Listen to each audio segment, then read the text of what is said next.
News First, Newsline with Faraz Shaukat Ali on TV1. And a very good evening to you and a warm welcome to Newsline Zoom.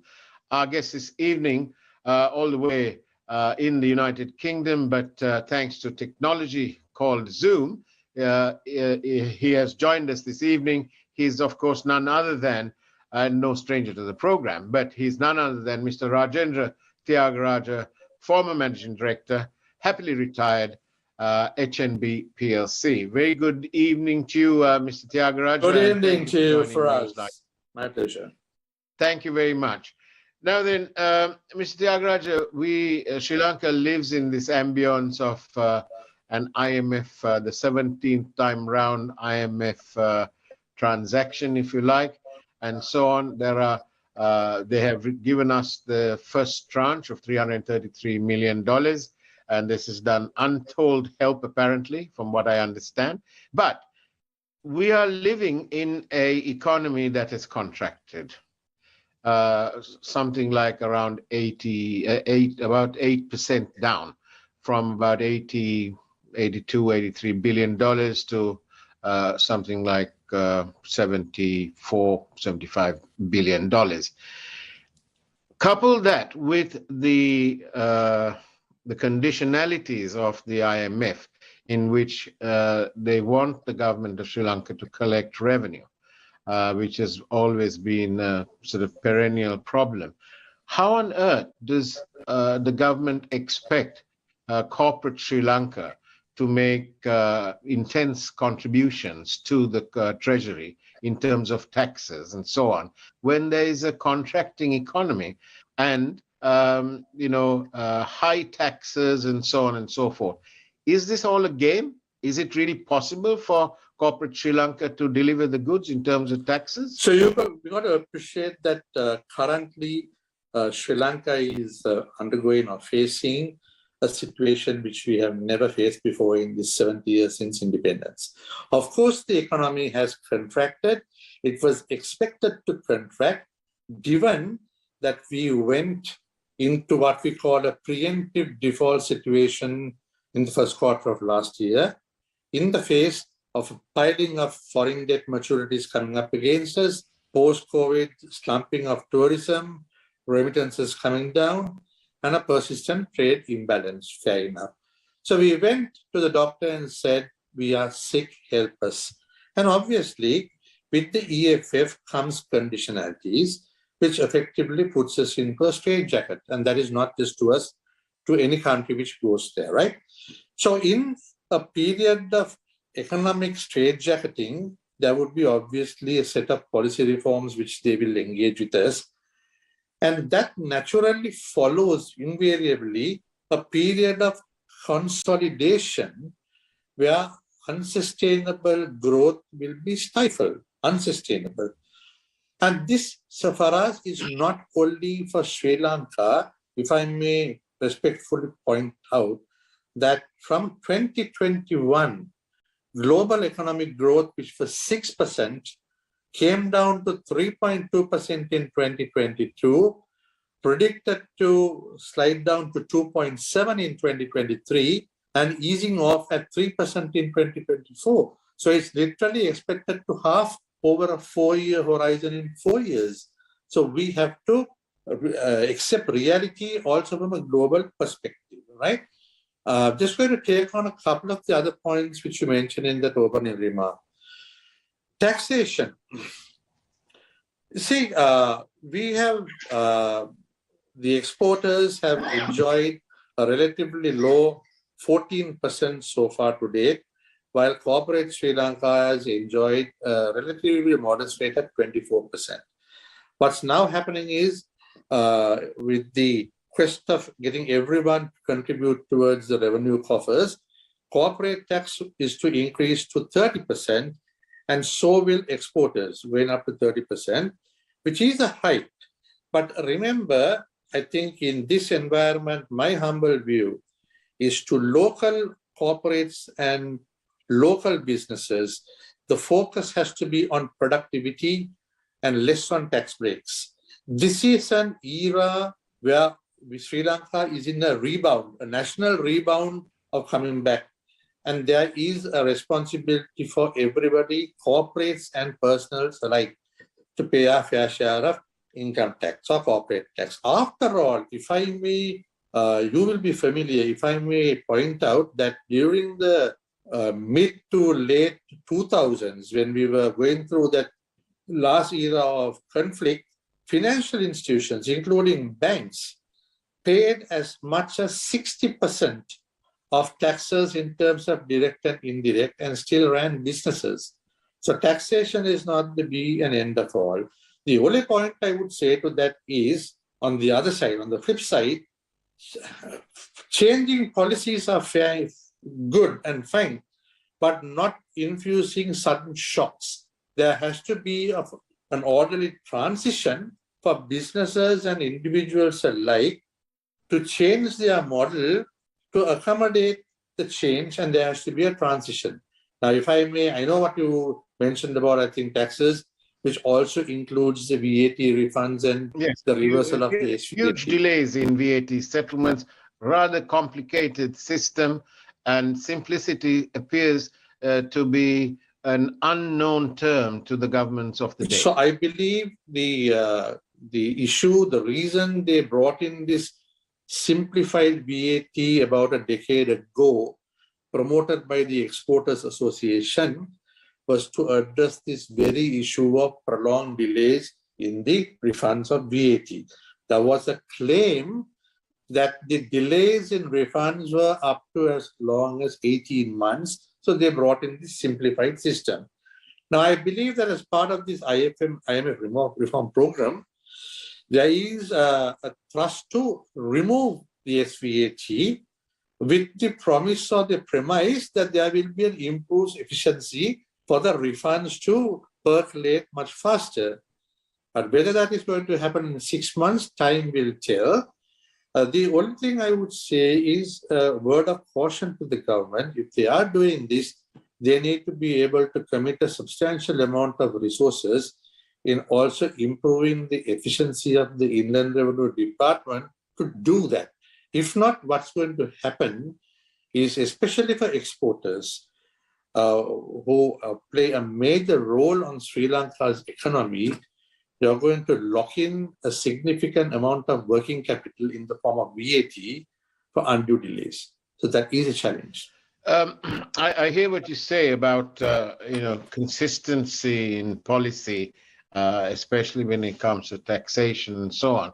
I suppose you're sort of referring to the times when after the corporates having declared their profits and made their plans, and then they're hit with these so-called one-off super gains, whatever taxes, call it by whatever the name is. So that's one for us, but also even without the one-off super gain, even the removal of things like SVAT or a sudden reversal from 14 to 30%, when somebody comes into the country and sets up a business, or whether you're Sri Lankan or overseas, when you set up a business, you do it based on some forward planning. And if that planning factors in a certain regime of taxation, and then suddenly that regime is reversed overnight, your entire forward planning gets thrown out, right? Mm-hmm. So whether it is in terms of your shareholders or debt providers, they suddenly get pushed against the wall. So one has to be fair by businesses. Yes, policy changes are important, but world over, one looks at a realistic period for transition. I hear what you say, Mr. Theagaraja, but I want to ask you this: as a person who's been within the heart and soul of corporate Sri Lanka, do you find or do you detect that not all engines are firing together?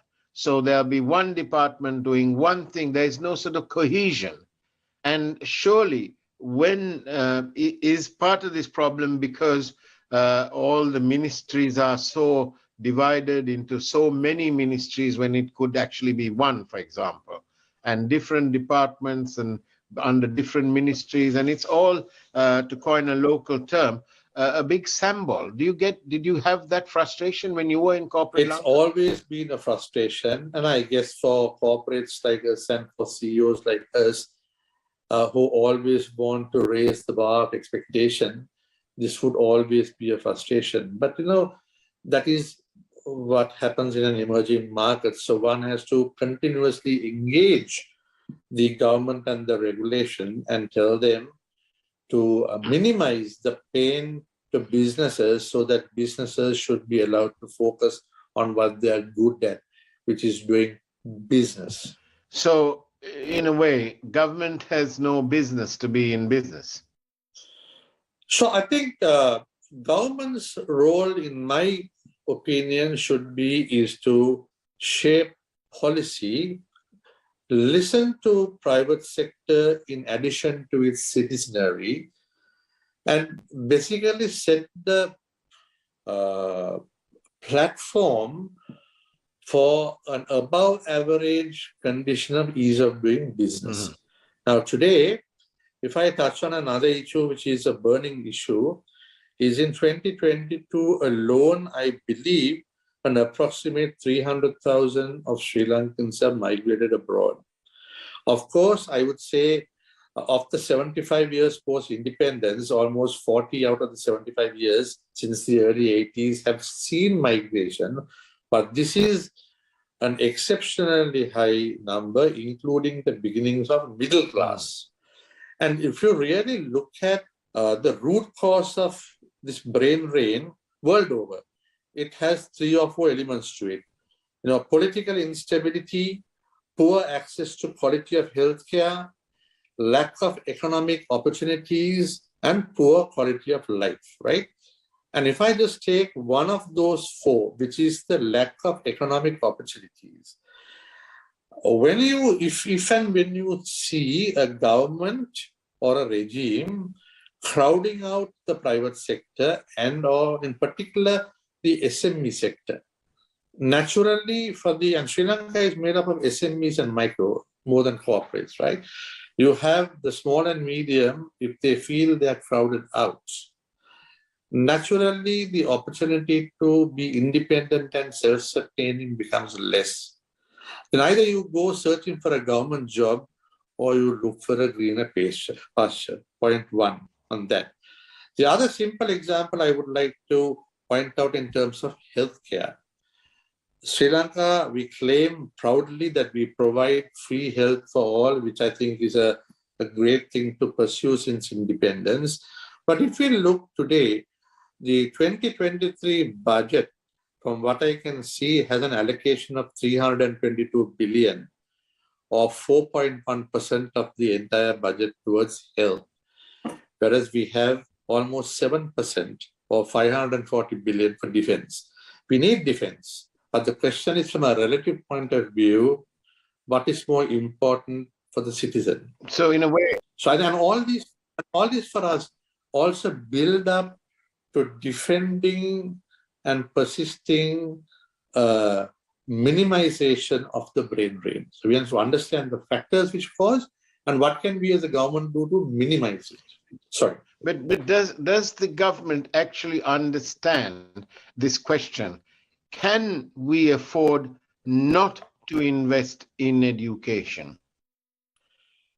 So I have heard repeatedly various quarters in bureaucracy and government saying education is important and health is important. But what is important is not just education, but employment-focused education. Are we curating our national curriculum to meet the needs of today's Sri Lanka and not 30 years ago? Secondly, from a health point of view, healthcare is not only about building hospitals and ordering drugs.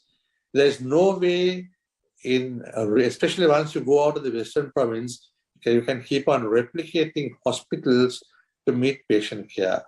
Preventive care is important, and that's why I think more data-driven decision-making and giving the citizenry an access to online consultations and a source of data without having to run for every minor ailment to your closest hospital and crowd it. That's important. So investment in not just drugs and hospitals, but also preventive healthcare is important.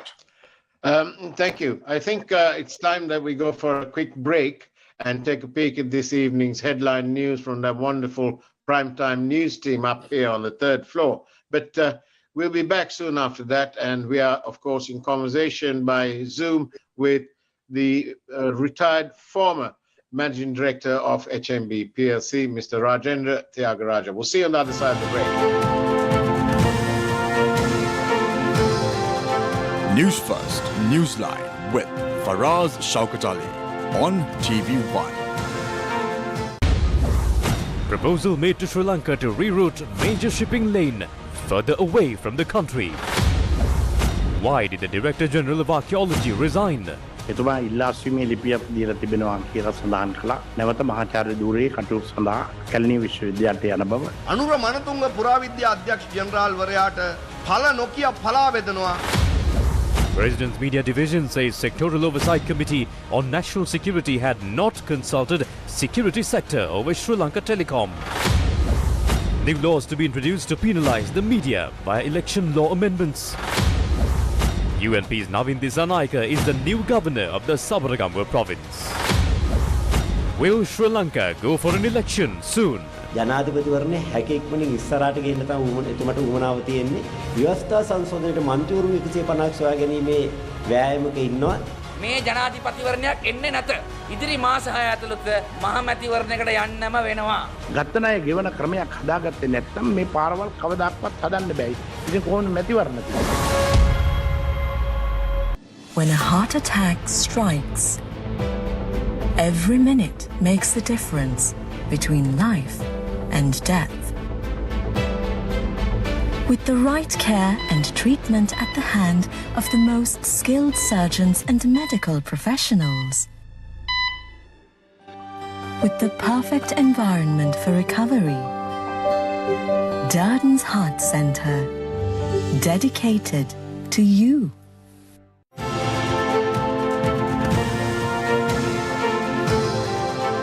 News First, Newsline with Faraz Shaukat Ali on TV1. And welcome back to Newsline Zoom. Our guest tonight is Mr. Rajendra Theagarajah, the retired former Managing Director of HNB PLC. Welcome back, Mr. Theagarajah, and thank you again. Now then, from an economic point of view, Mr. Theagarajah, what must any government focus on to recover rapidly? Indeed, is a rapid recovery possible? It is. It's very relative, but it's possible. See, as a nation which went into a preemptive default, there are a few things which are of absolute priority today and tomorrow rather than 2048. It's always good to have an aspirational vision for the next 20 years, but what's important today? Sri Lanka has been traditionally dependent on global markets, global capital markets, for at least the last 10 to 15 years. And with what happened last year, we have effectively got shut out.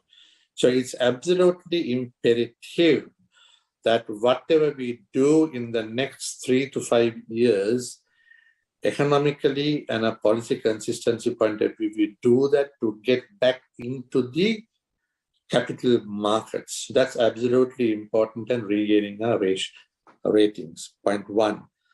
Secondly, that cannot be done if we don't address ease of doing business as well as reversing the brain drain. When I say reversing, at least to minimize, because one needs people. So the 4 points I mentioned just before the break, those 4 elements needs very careful nurturing.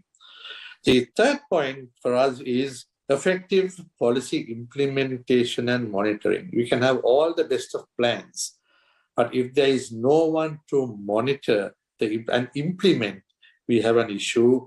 And I think, in my own view and shared by many fellows in corporate Sri Lanka has been devoid for a long time of consistency in one word: implementation, implementation, and nothing but implementation. So that's absolutely important. And the last issue is, of the four, prioritizing between short-term and long-term. Global markets is important, but also remember, while we are outside, shut out of the capital markets, we have one other asset left today which still can be leveraged, which is the non-rupees and cents based nature-linked assets. Our access to the ocean, our access to an abundance of inland waterways, and our access and abundance to natural terrestrial richness. I think the president has alluded and started a conversation on the importance of climate risk. But I think this is the opportunity of fast-tracking that and leveraging on those assets to, from a national point of view, to raise the first quantum of climate-linked international financing, which will not be dependent on capital markets. So these are the 4 points I would like to stress. And Mr. Theagaraja, I get asked this question, whether it is when I'm on air or when people see us on the streets and so on. And it's a very simple question. They say, right, now the exchange rate it's better, the rupee is stronger now. Why aren't the prices coming down? It's a relative phenomenon. For us, prices have come down, but it's very relatively a slow process. Say, if you look at the exchange rate, when we announced the sudden devaluation and the preemptive default, it from almost just under 200 rupees, it went up rapidly towards the 300s and then went up to 360, 370. And the informal rate went up as high as a 25% cap. Now today, because of, I think, discipline, literally shutting out non-essential imports, encouraging sustainability in exports, and the recovery of tourism, we have seen the rupee reasonably rebound back. We are just at the 300 level. Probably it will improve a bit more in the coming months. But I don't think we can be complacent and say, let's now open the tap and allow anything and everything to be imported.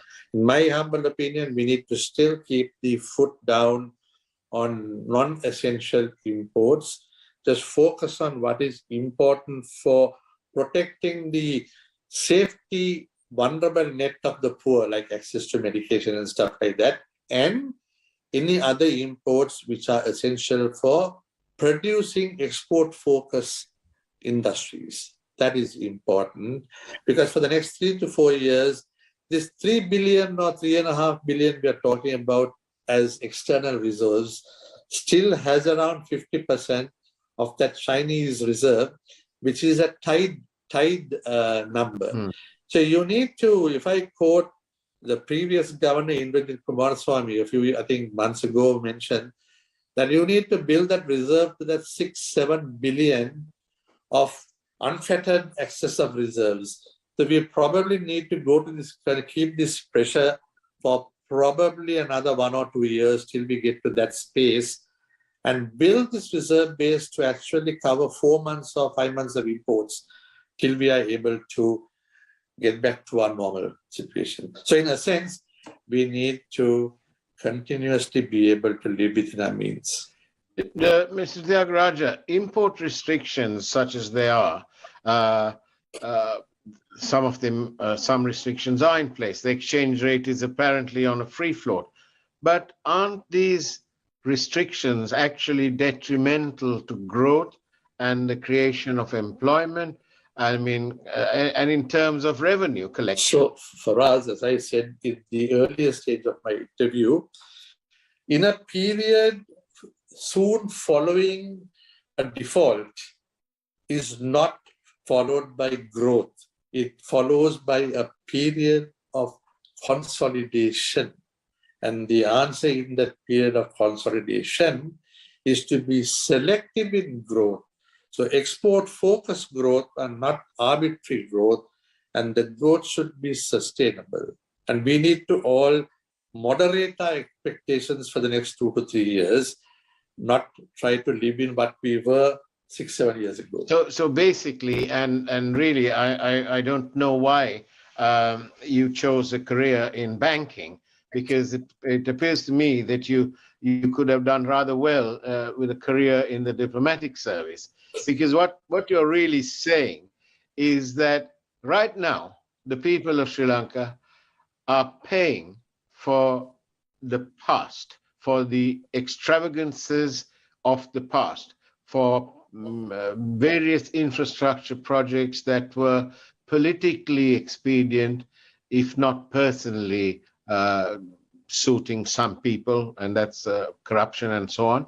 But so actually, the country, the people must now understand that whatever the politicians out there are saying, that the true fact is that we are now in payback time for the past sins. Isn't that it the is simple very answer? much so, and that is why it is equally important when we get to the next stage in the next couple of months.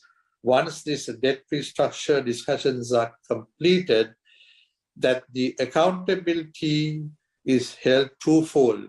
It's not in one man's hands. First of all, the entire parliament has to collectively take responsibility for the follow-up in the next few years, and follow through that the individual citizenry has to understand what this means and learn to also learn to manage within their means. And I think if I read the president right, there is some plans to institutionalize or legislate some of these conditions of the IMF reform program, so that no future government can just come and reverse it overnight. It has to be collectively, and it has to, this time we can't become another 17+1.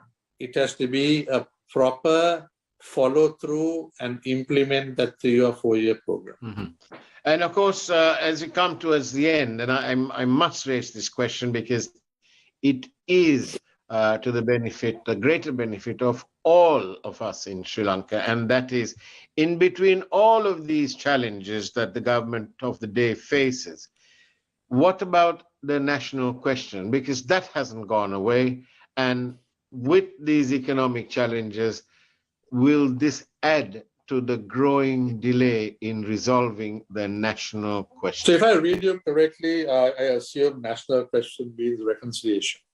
Absolutely. Right.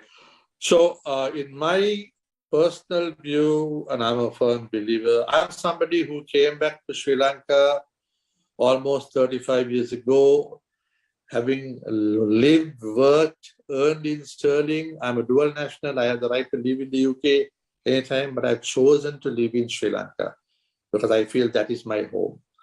And for that, I think reconciliation is an absolute or paramount importance. One simply cannot afford to put that into the back burner. This is just not from people who are currently living and working and enjoying Sri Lanka.